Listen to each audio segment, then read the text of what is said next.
Whether you're a fan of the NBA Cup or not, one thing we can all agree on is this. It's an opportunity to earn some respect on the national stage. We all know the most important accomplishment for every team is winning a championship, right? But we also know that most teams are not realistically going to compete for that every year. At 9-13, the Pistons have play-in and playoff aspirations this year. And one way to build momentum towards that is by playing well in the NBA Cup, as all these games count towards your overall record, except for the final game. The Pistons' final game of group play is tonight against the Bucks. And since I got so many questions about what needs to happen for them to qualify for the knockout round, I got y'all covered. So let's break it all down. All 30 teams are divided into 6 groups of 5, 3 groups per conference. Each team plays or has already played each other once every Tuesday and Friday. The winner of each group, plus one wildcard team from each conference, moves to the tournament knockout bracket, beginning with the quarterfinal matchup. From that point, the bracket is a one and done. And the semifinal and finals are played in this month of December, with the final being played on December 17th. So let's take a look at the current standings. The Pistons' perfect 3-0 record and a point differential of plus 28, which is why you may have noticed the Pistons running up the score against the Pacers when the game was already over. The Pistons' final game of group play is tonight against the Bucks at home, and if the Pistons win, they will win their group and move to the knockout bracket, and they'll host that game at Little Caesars Arena. The Pistons can't beat the Bucks. They last played on November 13th, and the Pistons honestly should have won that game. They were up nearly 20 on the Bucks in the third quarter, and they were in full control of that game.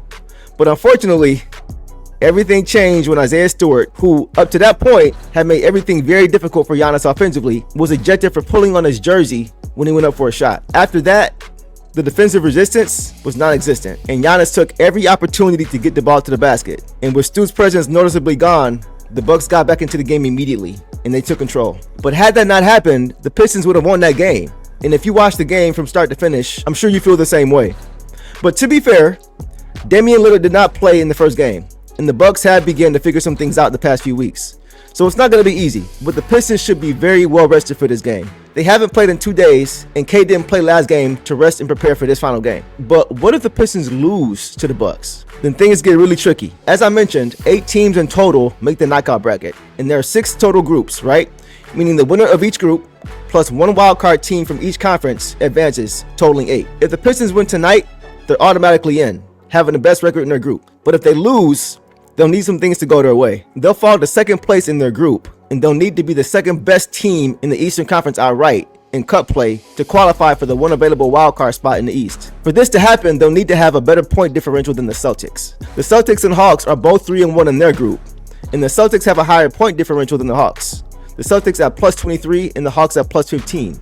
But because the Hawks beat the Celtics in their head-to-head matchup in pool play, the Hawks actually moved to first place. Head-to-head matchups mean more than point differential. This just shows how important the NBA Cup games are, because the Hawks beat the Celtics in that matchup by 1 point.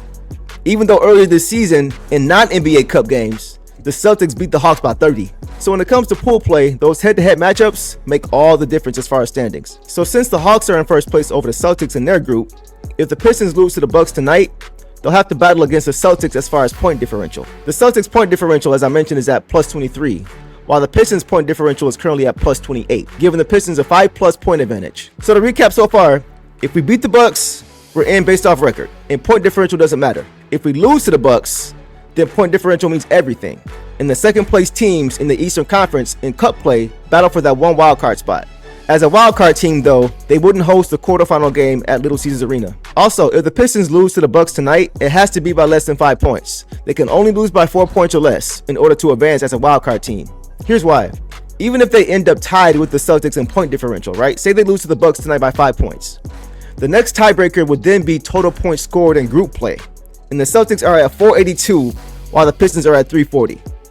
So the Celtics would easily advance if it came down to that. So 4 points or less for the Pistons. Here's the final piece to this.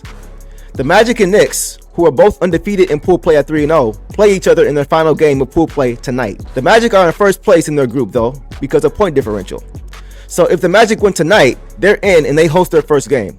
But if they lose, the Knicks win that group, and the Magic would likely jump the Pistons and the Celtics as the wildcard team if the Pistons also lose, because the Magic's point differential is a ridiculous plus 60, while the Knicks are only at plus 15. So Orlando beating the Knicks is what the Pistons need to happen, so that both teams from their group don't advance, as the Magic would eliminate the Knicks if they beat them. So in that situation where the Pistons lose, right, it needs to be by less than 4 points to beat out the Celtics, and they need the Magic to win against the Knicks, as the Knicks will be eliminated with the loss because of the point differential. Last thing too, if the Pistons lose in overtime to the Bucks, they'll still have a chance to advance because overtime point differential does not count towards the standings. Only regulation matters.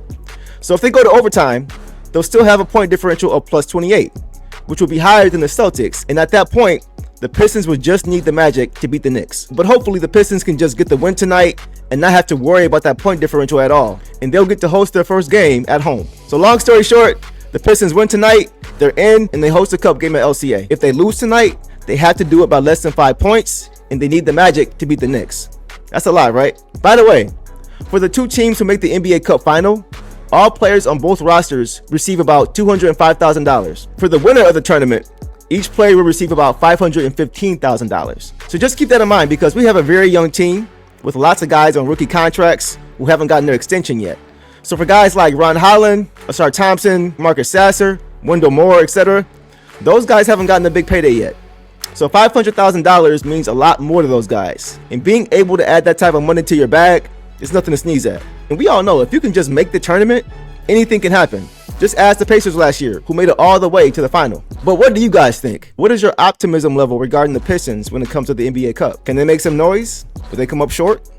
Do you even care? We know the Pistons didn't play well in their last game against the lowly Sixers. Does it bother you that certain regular season games seem to mean more than others? Or are you happy with the NBA Cup format, as it gives young teams something to play for? Let me know down below. And I'll be right back here post-game to break it all down. Appreciate you hanging with your boy. And as always, Detroit versus everybody. Peace. Let's go. Dress up, bless up, step up and get it. Lace up, face up, I'm here to win it. It's for my city, and the team coming with me. Headed for the championship, even if the road is long. Legends pave the way for us. Legends, nothing to